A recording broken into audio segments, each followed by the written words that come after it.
वाहिगुरु जी का खालसा, वाहिगुरु जी की फतेह। अभी हम लोग आज हमारे पास दो खुशी के मौके हैं ना, खुशी की नहीं, एक तो खुशी का है, एक गुरु अर्जुन देव जी की शहादत का दिन है ना आज।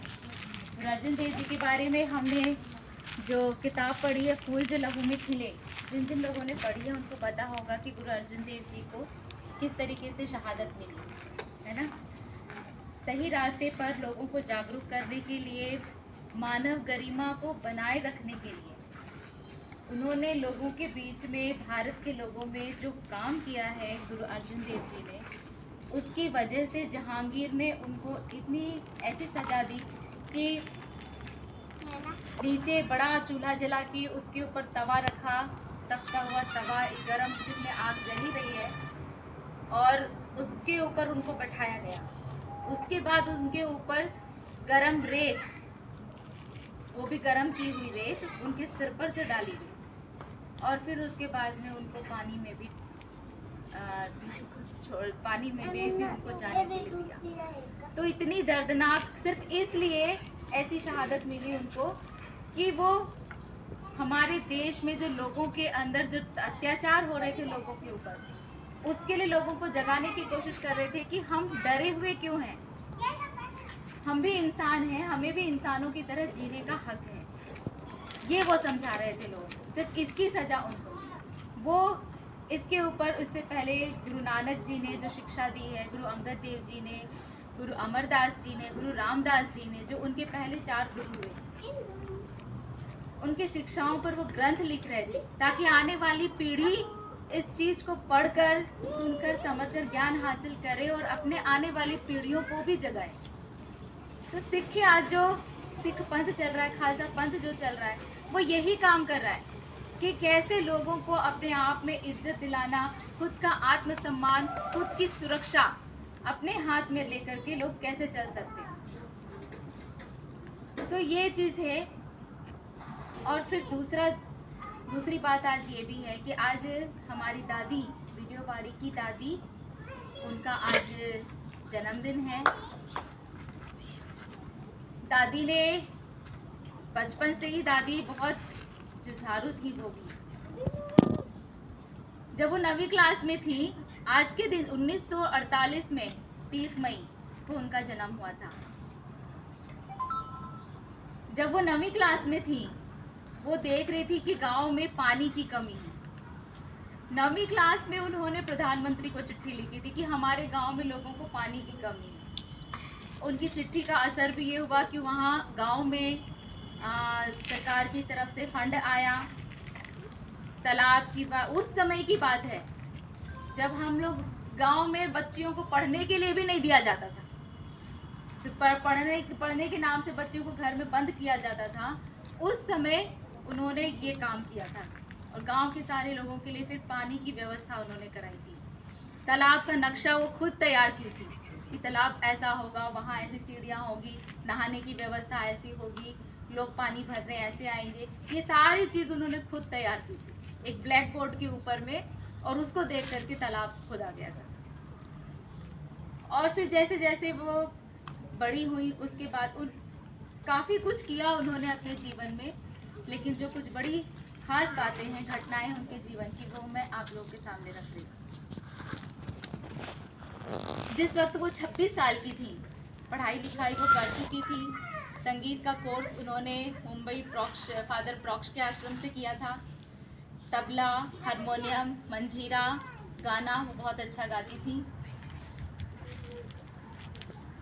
उन्होंने ज्योग्राफी, सोशल साइंस और पॉलिटिकल साइंस 3 सब्जेक्ट में उन्होंने एमए किया। जब वो 26 साल की थी, उनको नौकरी लगी थी घोलेंग में, हमारा जशपुर है ना, जशपुर घोलेंग, वहाँ मिशन स्कूल में उनको टीचर की नौकरी मिली थी। उस वक्त वहाँ स्कूल में जितने भी लोग जो एम्प्लॉय थे, काम करने वाले लोग थे, और बच्चों की स्कॉलरशिप थी, वो उस समय ऐसा होता था कि वो उनकी आधी स्कॉलरशिप और आधी जो सैलरी बनती थी वो स्कूल के जो प्रबंधक जो भी थे वो उसे अपने पास रख लिया करते थे, काट कर दिया करते थे। उसके ऊपर उन्होंने आंदोलन छेड़ा था। तो अभी भी आप लोगों के बीच में जो घोलेंग में पड़े हुए लोग हैं, उस समय के लोग, तो घोलेंग में ये आंदोलन हुआ था, वो अभी भी आप लोगों को बता सकते हैं। रायगढ़ में जो लोग रहते हैं वो भी बहुत लोग जानते हैं कि घोलेंग में बहुत बड़ा आंदोलन हुआ था ये इसके खिलाफ में, और वो आंदोलन हमारी दादी ने चलाया था। उनका नाम वेरोनिका एक्का था। वहाँ उन्हें शादी से पहले वो एक्का हुई, पहले उन्हें वहाँ मिस जोसेफ के नाम से बोलते थे। तो वो लड़ाई उन्होंने जो लड़ी, उसकी वजह से उनको वहाँ बहुत ज़्यादा परेशान किया गया, बहुत ज़्यादा टॉर्चर किया गया स्कूल में। ऐसा हुआ था कि सारे लोग, एक समय में तो स्कूल के सारे टीचर, सारे बच्चे उनके साथ थे, पर एक समय ऐसा भी आया कि सारे छोड़कर उनको चले गए थे। वो अकेली ही बाहर बरसात में, बारिश में, धूप में बैठकर वो अपना आंदोलन चला रही थी कि ये जो हो रहा है ये गलत हो रहा है, हम लोगों को अपने हक का पूरा अधिकार मिलना चाहिए। जब स्कॉलरशिप के लिए लड़कियां, उस समय 11वीं मैट्रिक होता था ना, 11वीं क्लास के फाइनल एग्जाम चल रहे थे, तो उस समय बच्चियों में इतनी जागरूकता आ गई थी स्कूल की कि बच्चियों ने क्लासरूम में घुसकर, परीक्षा हॉल में घुस करके लोगों के प्रश्न पत्र फाड़ दिए थे कि कोई नहीं लिखेगा जब तक हमारी ये मांग पूरी नहीं करेगी सरकार, कि जब तक हमारे लिए यहाँ हमारे पूरे अधिकारों की हमारी सुनवाई नहीं होगी, क्योंकि हमारा स्कॉलरशिप हमारे लिए आता है। साथ में जो टीचर्स थे, वहाँ काम करने वाले कर्मचारी लोग थे, वो लोग भी साथ में खड़े थे, वो भी अपने हक की बात कर रहे थे। जब सारे लोग बाद में डर गए, घबरा गए और वो छोड़ करके जाने लगे, उनका छोड़ दिया था सबने, वो अकेले बैठी हुई थी। उस समय स्कूल के प्रबंधक जो फादर सिस्टर थे, उन्होंने बदमाशों को भेजा था उनके पास रात के समय। वो लोग आए तो थे उनको परेशान करने के लिए, लेकिन जब वो उनके साथ मिली, उनको उन्होंने अपनी बातें बताई, तो वो जो बारिश का पानी टपक रहा था छप्पर से, वो सारा वो ठीक करके गए उनके लिए, साथ में उनके लिए राशन पानी का बंदोबस्त भी करके गए। फिर एक दिन ऐसा आया कि उनको बातचीत करने के लिए अपने डाइनिंग हॉल में बुलाया गया, वहाँ पर कॉन्वेंट के अंदर, और उनकी कॉफ़ी में, उनको पीने के लिए कॉफ़ी दिया और कॉफ़ी में कुछ नशीली चीज़ मिला दी गई, जिसकी वजह से वो बेहोश हो गई थी और रातों रात उनको उठाकर मुंबई ले गए थे। मुंबई में वहाँ पर उनको बहुत ज़्यादा दबाव डाला गया कि आप ये आंदोलन ख़त्म करो, ये आंदोलन, क्योंकि वो लगातार डेली वो जो भी कुछ होता था वहाँ पर, उसकी खबर वो हमेशा चिट्ठी लिखकर प्रधानमंत्री को भेजा करती थी। उस समय प्रधानमंत्री इंदिरा गांधी थी, तो वो डेली चिट्ठियाँ भेजा करती थी। इसलिए ये बात संसद में उठने लगी थी, बड़े बड़े लोगों के बीच में जाने लगी थी कि घोलेंग में इस तरीके की घटना हो रही है, कोई आंदोलन में बैठा हुआ है, उस पर जांच बैठी हुई थी, जिसकी वजह से 2 फादर वहाँ पागल हो चुके थे। एक सिस्टर या फादर ने वहाँ सुसाइड भी कर लिया था। तो इसके बाद उनको, उसके बाद वो नहीं मानी जब, तो उन्हें मुंबई में फिर ऐसे ही छोड़ दिया गया कि कहाँ जाएगी, कैसे जाएगी। लेकिन वो फादर प्रॉक्ष के आश्रम से पहले ही संगीत का कोर्स कर चुकी थी, मैंने बताया। उनके लिए मुंबई से वापस घर आना कोई मुश्किल काम नहीं था। फिर उसके बाद भी उन्होंने वहाँ से अपने घर आने के बाद में कुछ दिनों बाद शांत रही, चुप रही, लेकिन उनकी चिट्ठियाँ हमेशा चलती रही प्रधानमंत्री के पास कि मेरी इन चिट्ठियों पर क्या कार्रवाई, क्या हुआ।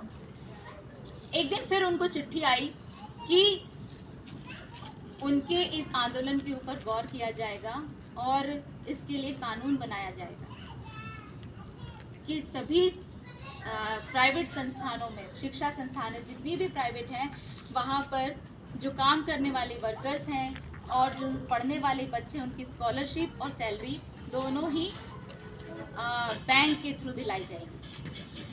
तो आज जो प्राइवेट संस्थानों में जितने भी प्राइवेट निजी शिक्षण संस्थानें हैं, चाहे कॉलेजेस हैं, चाहे स्कूल है, वहाँ पर अगर आप काम करने वालों को बैंक से सैलरी मिल रही है, बैंक से तनख्वाह मिल रही है, और आपकी तनख्वाह को कोई और हाथ नहीं मार सकता, आपके हाथ से छीन नहीं सकता है, तो वो लड़ाई हमारी दादी ने लड़ी थी पूरे देश की। इसके बाद जब हम यहाँ आए, यहाँ आने के बाद में उनके देखा आप लोगों ने कि वीडियो बाड़ी उस समय ये इतना बड़ा जो आज चहल पहल हम देख रहे हैं, इतनी चहल पहल नहीं थी वीडियो बाड़ी। ये एक जंगल था, जंगली जानवर, ये जो समय हम यहाँ बैठे हैं, इस समय में हम घर से बाहर नहीं निकल सकते थे। जंगली जानवर, भालू, चीता, लक्कड़बग्घा, ये सारे यहाँ घुमा करते थे। घर से बाहर निकलना हमारे लिए बिल्कुल बंद था, नहीं निकल सकते थे। ऐसी परिस्थिति में वो अकेली यहाँ रही जब दादा हमको छोड़कर चले गए। मैं पढ़ने बाहर जाती थी, बाहर हम मेरे को और भैया को दोनों को पढ़ने के लिए उन्होंने बाहर भेज दिया था कि हम परेशान ना हो।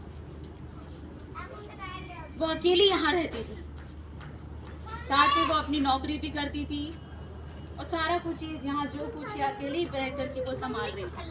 क्योंकि दादा उस समय हमने सिक्खी नहीं ली थी, हम क्रिश्चियन थे। दादा की कब्र यही है, उस कब्र पे वो बस उस कब्र के सहारे ही वो जी रही थी कि मेरे साथ मेरे पति हैं। ये उनके अंदर था कि मेरे पति मेरे साथ हैं। धीरे धीरे फिर इस जमीन पर नवीन जिंदल की नजर पड़ी और नवीन जिंदल ने जिस तरीके से हमारे पूरे परिवार को टॉर्चर किया और नवीन जिंदल का साथ प्रदेश की सरकार ने दिया।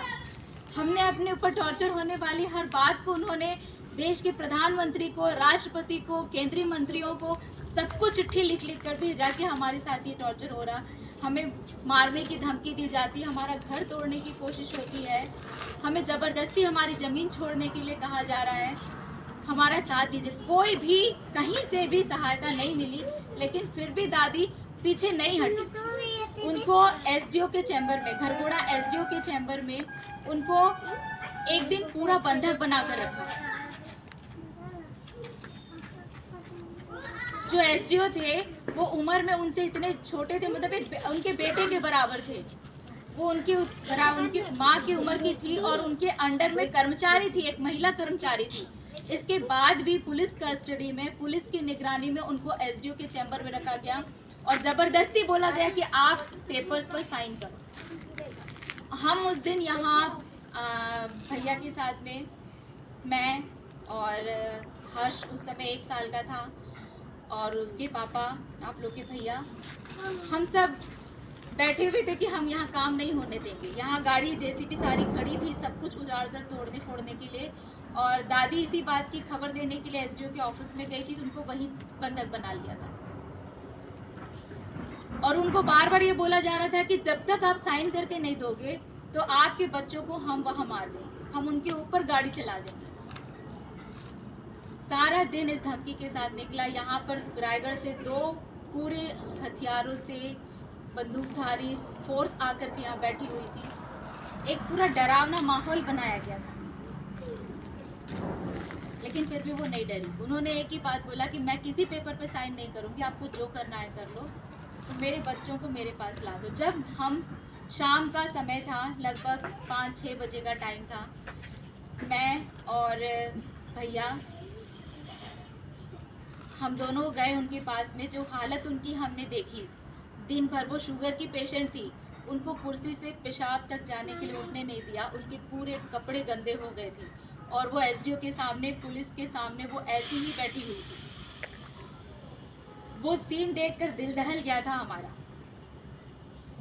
कि कितनी हैवानियत है इस देश के सिस्टम में।